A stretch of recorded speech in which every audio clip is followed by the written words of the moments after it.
Now, the Prime Minister has made a comeback in the polls just 2 weeks after having his leadership challenged. The Australian newspaper says Tony Abbott is defying dysfunction with a surge in his popularity despite party infighting.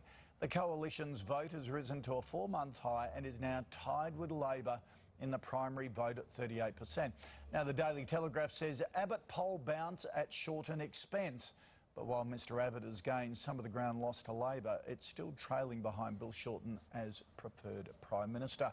The man who plays a key role in what passes through the upper house, Clive Palmer, joins me now from Canberra. Good morning to you. Does Mr Abbott have what it takes to turn things around before the next election? These polls, do you think, suggest that he's in with a chance?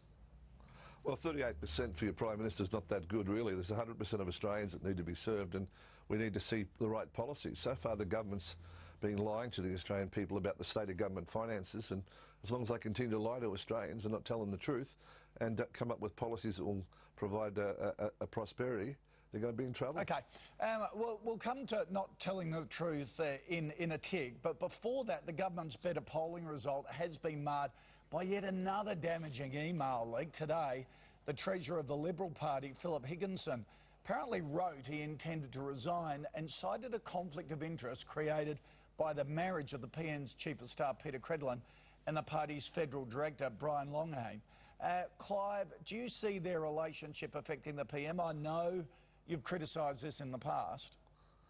Well, I think I can only go from a corporate standard. On a corporate standard, you normally have to declare your interests, and I think that, you know, if we apply a corporate standard to the Liberal Party and their corporate governance, most of the members of the executive would be in jail, and I think that's a very bad thing in society. OK, why would they be in jail? Higginson's email was based around governance. Well, for a start, you know, the members of the executive don't know the full extent of the finances of the party they're supposed to be administering. When I was a life member of the Liberal Party, at that time I had people as high as the vice presidency and above others that had no idea about the party's finances. And that was a few years ago. And of course that was an intolerable situation because their reputation and their whole lives were on the line. But this was a secretive society that had 3 or 4 people running it, and it wasn't running with good corporate governance. It wasn't something that I could be a part of. OK. Let's get back to the previous issue you brought up, lying to the Australian people, because the government's major problem is the budget. Can't get it through the Senate. You know, you're the major block in this. Why won't this budget be passed? Why aren't you passing it?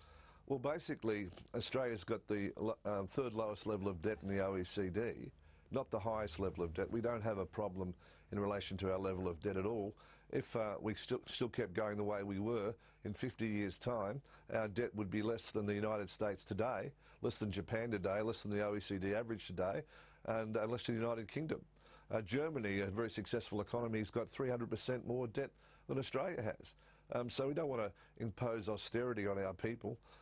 And if they do, the coalition backbench will go the way of Campbell Newman. Look, I understand where you're coming from. I'd argue against you, but I've actually agreed with that position all along, right back from when I told Joe Hockey I thought the last budget was mean, that we don't have a debt crisis. But I've started to doubt myself because Glenn Stevens, the boss of the Reserve Bank, independent, he's come out and warned about our increasing debt.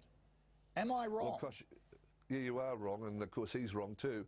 The Australian government issued a report, Benchmark 1915, by the Australian Department of Trade for consumption overseas, which showed that Australia was the #1 country in the world for its growth of its GDP in developed countries. It also showed that our debt was extremely low, and it showed that we were the key economy in the world and a whole range of performance indicators for government finances. That's a government publication. I'll be releasing it again next week because the government domestically is hiding the truth from Australians. You need to get a copy of that report and I'll send it to you. OK, good. Look forward to it. Clive Palmer, thanks for your time.